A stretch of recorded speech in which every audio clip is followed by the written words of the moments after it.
அனைவருக்கும் வணக்கம். இது வந்து டே 5 டிஎன்பிஎஸ்சி ஸ்டடி பிளான். என்னென்ன லெசன்ஸ் படிக்கணும்னா ஆல்ரெடி வந்து வீடியோ அப்லோட் பண்ணியிருந்தோம்.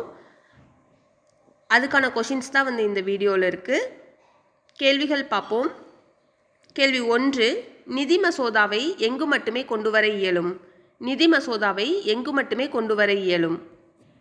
ஆப்ஷன் சி, சட்டமன்ற பேரவை. இது கொடுத்துருக்குள்ள வந்து சட்டமன்ற பேரவை தான் வந்து மேட்ச் ஆகிருக்கும். கேள்வி 2, மாநில அரசாங்கம் ஆளுநரை பதவியிலிருந்து டேஷ். மாநில அரசாங்கம் ஆளுநரை பதவியிலிருந்து டேஷ். ஆப்ஷன் பி, நீக்க முடியாது. கேள்வி 3, சட்டமன்ற மேலவையின் தலைவர் மற்றும் துணைத் தலைவரை தேர்ந்தெடுப்பவர்கள் யார்? சட்டமன்ற மேலவையின் தலைவர் மற்றும் துணைத் தலைவரை தேர்ந்தெடுப்பவர்கள் யார்? ஆப்ஷன் டி, அவையின் உறுப்பினர்கள். கேள்வி 4, சட்டமன்றத்தில் பெரும்பான்மை கட்சி பலத்தை இழக்கும் போது யார் பதவி விலகுதல் வேண்டும்? சட்டமன்றத்தில் பெரும்பான்மை கட்சி பலத்தை இழக்கும் போது யார் பதவி விலகுதல் வேண்டும்? ஆப்ஷன் பி, முதலமைச்சர். கேள்வி 5, மாநில சட்ட மேலவை உறுப்பினராக தேர்ந்தெடுப்பதற்கு வயது. மாநில சட்ட மேலவை உறுப்பினராக தேர்ந்தெடுப்பதற்கு வயது. Option B, 30. கேள்வி 6, 2 அல்லது அதற்கு மேற்பட்ட மாநிலங்கள் யூனியன் பிரதேசங்களுக்கு என்று ஒரு பொதுவான உயர்நீதிமன்றத்தை நிறுவ நாடாளுமன்றத்திற்கு அங்கீகாரம் வழங்கிய சட்ட திருத்தம் எது? ஆப்ஷன் பி, 1956ஆம் ஆண்டு சட்ட திருத்தம். கேள்வி 7, பதிவேடுகளின் நீதிமன்றமாக விளங்குவது எது? பதிவேடுகளின் நீதிமன்றமாக விளங்குவது எது? ஆப்ஷன் பி, உயர்நீதிமன்றம். கேள்வி 8, உயர்நீதிமன்றத்தின் ஆலோசனையின் பேரில் மாவட்ட நீதிபதிகளின் நியமனம் மற்றும் பதவி உயர்வு போன்ற பணிகளை மேற்கொள்பவர் யார்? உயர்நீதிமன்றத்தின் ஆலோசனையின் பேரில் மாவட்ட நீதிபதிகளின் நியமனம் மற்றும் பதவி உயர்வு போன்ற பணிகளை மேற்கொள்பவர் யார்? ஆப்ஷன் ஏ, ஆளுநர். கேள்வி 9, உயர்நீதிமன்ற நீதிபதிகளின் எண்ணிக்கை யாரால் தீர்மானிக்கப்படுகிறது? உயர்நீதிமன்ற நீதிபதிகளின் எண்ணிக்கை யாரால் தீர்மானிக்கப்படுகிறது? ஆப்ஷன் சி, குடியரசுத் தலைவர். கேள்வி 10, ஆளுநரின் அதிகாரம் மற்றும் பணிகளில் பொருந்தாததை தேர்ந்தெடு. ஆப்ஷன் ஏ வந்து மாநில அரசின் நிர்வாக அதிகாரங்கள் ஆளுநரிடம் உள்ளன. மாநில அரசாங்கத்தின் அனைத்து நிர்வாக செயல்களும் ஆளுநரின் பெயராலேயே மேற்கொள்ளப்படுகின்றன. இது வந்து சரியானது தான். ஆப்ஷன் பி வந்து ஆளுநர் மாநிலத்தின் தலைமை வழக்கறிஞர் மற்றும் மாநில அரசு பணியாளர் தேர்வாணையத்தின் தலைவர் மற்றும் உறுப்பினர்களை நியமிக்கிறார். இது வந்து சரியானது தான். ஆப்ஷன் சி வந்து ஆளுநர் மாநில சட்டமன்றத்தை கூட்டவும் ஒத்திவைக்கவும் அதிகாரம் பெற்றுள்ளார். ஆப்ஷன் சிவும் சரியானது தான். ஆப்ஷன் டி வந்து மாநிலத்தின் எதிர்பாரா செலவின நிதி முதலமைச்சரின் கட்டுப்பாட்டில் மட்டுமே இருக்கும். இது வந்து தவறானது. ஆளுநரின் கட்டுப்பாட்டில் மட்டுமே இருக்கும். கேள்வி 11, யாருடைய ஆலோசனையின் பெயரில் ஆளுநர் அமைச்சர்களை நியமிக்கிறார்? யாருடைய ஆலோசனையின் பெயரில் ஆளுநர் அமைச்சர்களை நியமிக்கிறார்? ஆப்ஷன் சி, முதலமைச்சர். கேள்வி 12, பல்லவர்களின் காலத்தில் கல்வி வளர்ச்சிக்கான முக்கிய மையம் எது? பல்லவர்களின் காலத்தில் கல்வி வளர்ச்சிக்கான முக்கிய மையம் எது? Option A, Kanchipuram. கேள்வி 13, தேவாரம் பாடல்களை பாடிய நாயன்மார்கள் எத்தனை பேர்? தேவாரம் பாடல்களை பாடிய நாயன்மார்கள் எத்தனை பேர்? Option A, 63. கேள்வி 14, 4000 திவ்ய பிரபந்தத்தை பாடியவர்கள் யார்? 4000 திவ்ய பிரபந்தத்தை பாடியவர்கள் யார்? ஆப்ஷன் பி, ஆழ்வார்கள். கேள்வி 15, மகாபலிபுரத்தில் உள்ள பஞ்சபாண்டவர் ரதம் எந்த வகை கலைக்கு எடுத்துக்காட்டு? மகாபலிபுரத்தில் உள்ள பஞ்சபாண்டவர் ரதம் எந்த வகை கலைக்கு எடுத்துக்காட்டு? ஆப்ஷன் சி, ஒற்றைக்கல் சிற்பம். கேள்வி 16, தமிழ் இலக்கியத்தின் அடிப்படை எது? தமிழ் பக்தி இலக்கியத்தின் அடிப்படை எது? ஆப்ஷன் டி, நாயன்மார் ஆழ்வார் இயற்றிய பாடல்கள். Option D. கேள்வி 17, கீழ்கண்டவற்றில் எது சரியாக பொருந்தியுள்ளது? திருவாசகம், மாணிக்க வாசகர், இது வந்து சரியாக தான் இருக்குது. தேவாரம், நாயன்மார்கள், இதுவும் வந்து சரியாக தான் இருக்குது. 4000 திவ்ய பிரபந்தம், ஆழ்வார்கள், இது வந்து சரியாக தான் இருக்குது. திருமந்திரம் வந்து திருமூலர் வரும், திருநாவுக்கரசர் கொடுத்துருக்காங்க, இது வந்து தவறாக இருக்குது. அதனால் ஆப்ஷன் ஏ 1, 2, 3 மட்டும். கேள்வி 18, பின்வரும் கூற்றுகளில் தவறானது எது? ஆப்ஷன் சி தான் வந்து தவறானது. பல்லவரும் பாண்டியரும் பக்தி இயக்கத்தை ஆதரித்தனர் அப்படின்னு வந்திருக்கணும். கேள்வி 19 தமிழகத்தில் பாளையக்காரர் முறையை அறிமுகப்படுத்தியவர். தமிழகத்தில் பாளையக்காரர் முறையை அறிமுகப்படுத்தியவர். Option B Vishwanatha Nayakkar. கேள்வி 20 கம்பெனி நிர்வாகம் கர்னல் ஹெரானை திரும்ப அழைத்து பணி நீக்கம் செய்ததன் காரணம். கம்பெனி நிர்வாகம் கர்னல் ஹெரானை திரும்ப அழைத்து பணி நீக்கம் செய்ததன் காரணம். ஆப்ஷன் சி தனது திட்டத்தை கைவிட்டு மதுரைக்கு பின்வாங்கியதால். கேள்வி 21 பூலித்தேவர் மீண்டும் நெற்கட்டும் செவல் கோட்டையை கைப்பற்றிய ஆண்டு. பூலித்தேவர் மீண்டும் நெற்கட்டும் செவல் கோட்டையை கைப்பற்றிய ஆண்டு. Option A 1764. கேள்வி 22 கோபாலநாயக்கர் எந்த கூட்டமைப்பின் தலைவராக திகழ்ந்தார். கோபாலநாயக்கர் எந்த கூட்டமைப்பின் தலைவராக திகழ்ந்தார். ஆப்ஷன் சி திண்டுக்கல் கூட்டமைப்பு.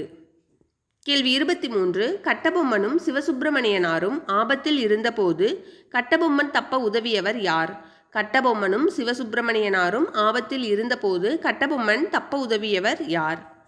Option A Oomaithurai. கேள்வி 24 ஜாக்சன் நிரந்தர பணிநீக்கம் செய்யப்பட்டு அவரது இடத்தில் புதிய ஆட்சியாளராக நியமிக்கப்பட்டவர் யார். ஜாக்சன் நிரந்தர பணிநீக்கம் செய்யப்பட்டு அவரது இடத்தில் புதிய ஆட்சியாளராக நியமிக்கப்பட்டவர் யார். Option D S R Lushington. கேள்வி 25 சின்னமருது எத்தனை பேர்களை ஆங்கிலேயருக்கு எதிராக திரட்டினார். சின்னமருது எத்தனை பேர்களை ஆங்கிலேயர்களுக்கு எதிராக திரட்டினார். Option B 20,000. இந்த பாளையக்காரர்கள் பற்றி ஆங்கிலேய ஆட்சிக்கு எதிரான கிளர்ச்சிகள் பாளையக்காரர் லெசன் 10th இருக்கிற லெசன் ஃபுல்லாமே நாங்கள் தனியாக ஒரு வீடியோவாக அப்லோட் பண்ணியிருக்கோம்.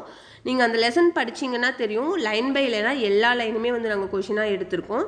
ஆக்சுவலி இந்த லெசன் எல்லாம் அந்த மாதிரி படிச்சிங்கன்னா தான் டிஎன்பிஎஸ்சியில் ஈஸியாக நம்ம ஆன்சர் பண்ண முடியும். கேள்வி 26 வேலூர் புரட்சி நடக்க காரணமானவர்கள் என்று பணிநீக்கம் செய்யப்பட்டவர்களில் பொருந்தாததை தேர்ந்தெடு. ஆப்ஷன் டி காரன் வாலிஸ். கேள்வி 27 திருச்சிராப்பள்ளி பேரறிக்கை வெளியிடப்பட்ட ஆண்டு. திருச்சிராப்பள்ளி பேரறிக்கை வெளியிடப்பட்ட ஆண்டு. Option C 1801. கேள்வி 28 கட்டபொம்மனின் டேஷ் நோக்கிய படைநகர்வை தங்களுக்கு விடப்பட்ட சவாலாகவே கம்பெனியினர் கருதினர்.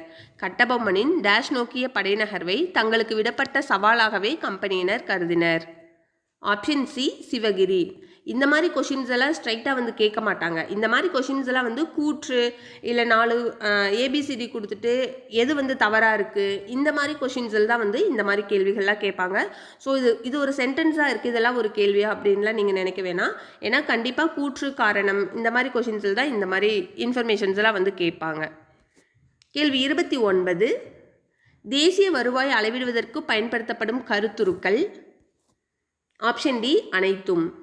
கேள்வி 30 கீழ்கண்டவற்றில் இடைநிலை பொருள் எது. ஆப்ஷன் சி மாவு. கேள்வி 31 இரட்டை எண்ணிக்கை ஏற்படுவதற்கான காரணம். ஆப்ஷன் பி இடைநிலை பொருட்களையும் சேர்த்து கணக்கிடுதல். கேள்வி 32 வேல்யூ ஆடட் மெத்தட் என்பதற்கு மற்றொரு பெயர். ஆப்ஷன் ஏ உற்பத்தி முறை.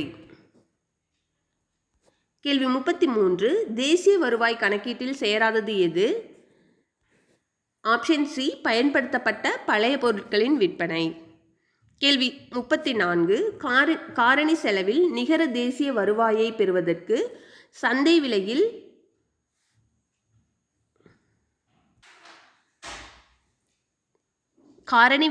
காரணி செலவில் நிகர தேசிய வருவாயை பெறுவதற்கு சந்தை விலையில் NNPயில் பண மதிப்பிலிருந்து டேஷை கழிக்க வேண்டும், டேஷை கூட்ட வேண்டும்.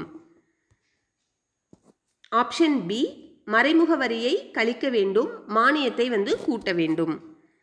கேள்வி 35 ஜிடிபி கணக்கீட்டில் சேராதது எது. ஆப்ஷன் சி பழைய பொருட்களின் விற்பனை. கேள்வி 36 தேசிய வருவாய் அளவிடும் முக்கிய நோக்கம். ஆப்ஷன் பி பொருளாதார வளர்ச்சியை அளவிட. கேள்வி 37 GNP = C+I+G x-m இது என்ன முறைன்னு கேட்டிருக்காங்க. ஆப்ஷன் சி செலவின முறை. கேள்வி 38 NDP என்பது NDP = option B GDP plus minus depreciation. GDP minus depreciation. கேள்வி 39 பின்வரும் கூற்றுகளை கவனிக்கவும். ஒன்று ஜிடிபி ஒரு ஆண்டில் ஒரு நாட்டில் உற்பத்தி செய்யப்பட்ட இறுதிநிலை பண்டங்கள் மற்றும் பணிகளின் மொத்த மதிப்பு. இது சரியானது தான். 2 ஜிஎன்பி என்பது ஜிடிபி ப்ளஸ் வெளிநாடுகளில் இருந்து கிடைக்கும் நிகர வருமானம். இது சரியானது தான். 3 நிகர தேசிய உற்பத்தி என்பது ஜிஎன்பி மைனஸ் தேய்மான கழிவு. இது சரியானது தான். ஸோ 3மே சரிதான். ஆப்ஷன் சி 1, 2, 3ம் சரி. கேள்வி 40 பிக்யூஎல்ஐ என்பதன் விரிவாக்கம் என்ன? Option A physical quality life of index. கேள்வி 41 இந்தியாவில் நிதியாண்டு என்பது? ஆப்ஷன் பி ஏப்ரல் 1 முதல் மார்ச் 31 வரை. கேள்வி 42 பாண்டிய மன்னன் ஸ்ரீ மாரவல்லவனின் ஆட்சி காலத்தில் ஸ்ரீவில்லிபுத்தூரில் வாழ்ந்தவர் யார்? Option A Periyazhwar. கேள்வி 43 அஜந்தாவில் எத்தனை குகைகள் உள்ளன? Option B 30. கேள்வி 44 அணி இலக்கணமாகிய காவியதர்ஷா என்னும் நூலை எழுதியவர் யார்? அணி இலக்கணமாகிய காவியதர்ஷா என்னும் நூலை எழுதியவர் யார்? ஆப்ஷன் பி தண்டின். கேள்வி 45 பல்லவர்களின் அடையாளமாக கருதப்படும் மாமல்லபுரம் கடற்கரை கோவில் யாருடைய ஆட்சி காலத்தில் எழுப்பப்பட்டது? பல்லவர்களின் அடையாளமாக கருதப்படும் மாமல்லபுரம் கடற்கரை கோவில் யாருடைய ஆட்சி காலத்தில் எழுப்பப்பட்டது? Option C Rajasimhan. கேள்வி 46 பொறுத்துக. முதல் 3 திருமுறை அதை எழுதியவர் திருஞான சம்பந்தர். 4ஆம் 5ஆம் 6ஆம் திருமுறை அப்பர். 7ஆம் திருமுறை சுந்தரர். 8ஆம் திருமுறை மாணிக்கவாசகர். ஆப்ஷன் பி சரியா பொருந்திருக்கு. கேள்வி 47 ஆளுநருக்கான சிறப்பு உரிமைகளை வழங்கும் சட்டப்பிரிவு எது? ஆளுநருக்கான சிறப்பு உரிமைகளை வழங்கும் சட்டப்பிரிவு எது? Option C 361 1. கேள்வி 48 முதலமைச்சர் உட்பட மொத்த அமைச்சர்களின் எண்ணிக்கை சட்டமன்ற உறுப்பினர்களின் எண்ணிக்கையில் 15 விழுக்காடு தாண்டக்கூடாது என்று கூறும் சட்டப்பிரிவு எது? முதலமைச்சர் உட்பட மொத்த அமைச்சர்களின் எண்ணிக்கை சட்டமன்ற உறுப்பினர்களின் எண்ணிக்கையில் 15% தாண்டக்கூடாது என்று கூறும் சட்டப்பிரிவு எது? Option A 164 1A. கேள்வி 49 விக்டோரியா மகாராணி வழங்கிய காப்புரிமை கடிதத்தின் அடிப்படையில் சென்னை, மும்பை, கல்கத்தா ஆகிய மாகாணங்களில் உயர்நீதிமன்றங்கள் தோற்றுவிக்கப்பட்ட ஆண்டு. அதாவது சென்னை, மும்பை, கல்கத்தா ஆகிய மாகாணங்களில் உயர்நீதிமன்றங்கள் தோற்றுவிக்கப்பட்ட ஆண்டு எது? Option C 1862. கேள்வி 50 சட்ட மேலவை உருவாக்கம் அல்லது நீக்கம் பற்றிய சட்டப்பிரிவு எது? சட்ட மேலவை உருவாக்கம் அல்லது நீக்கம் பற்றிய சட்டப்பிரிவு எது? ஆப்ஷன் பி 169 பிரிவு 169. அவ்வளோதான் 50 கேள்விகள் இருக்குது. டெஸ்ட் எழுதிட்டு மார்க்ஸ் எவ்வளோன்னு கமெண்ட் பண்ணுங்கள். நன்றி, வணக்கம்.